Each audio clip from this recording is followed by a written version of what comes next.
அஸ்ஸலாமு to all நிலோமா kitchen. இன்றைக்கி நம்ம ஒரு ஈவினிங் ஸ்நாக்ஸ் ரெசிபி பார்க்கலாம்.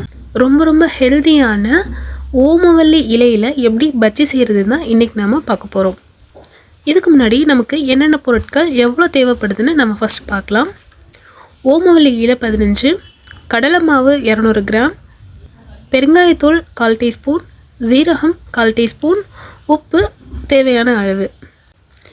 நம்ம எடுத்து வச்சுருக்க கடலை மாவு, பெருங்காயத்தூள், உப்பு, ஜீரகம் இது எல்லாத்தையுமே பவுலில் போட்டு நல்லா ஒரு மிக்ஸ் பண்ணிக்கலாம்.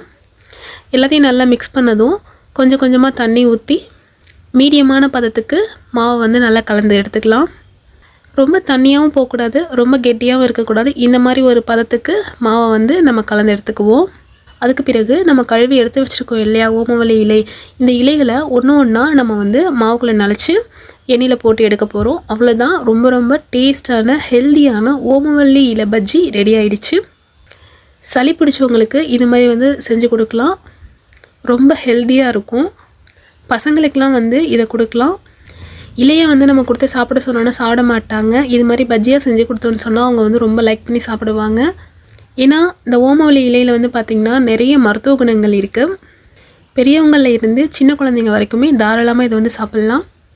இது கூட சட்னி வச்சு சாப்பிட்றதாலும் சாப்பிட்லாம், இல்லை சும்மா நீங்கள் பஜ்ஜியை சாப்பிட்டாலும் சாப்பிட்லாம். நீங்களும் உங்கள் வீட்டில் இந்த ஓமவல்லி பஜ்ஜியை ட்ரை பண்ணி பாருங்கள். உங்கள் எல்லாருக்கும் நம்மளுடைய ஓமவல்லி இலை பஜ்ஜி பிடிச்சிருந்தா நம்மளோட நிலோமா கிச்சன் சேனலுக்கு லைக் பண்ணுங்கள், ஷேர் பண்ணுங்கள், அப்படியே மறக்காமல் சப்ஸ்கிரைப் பண்ணிடுங்க.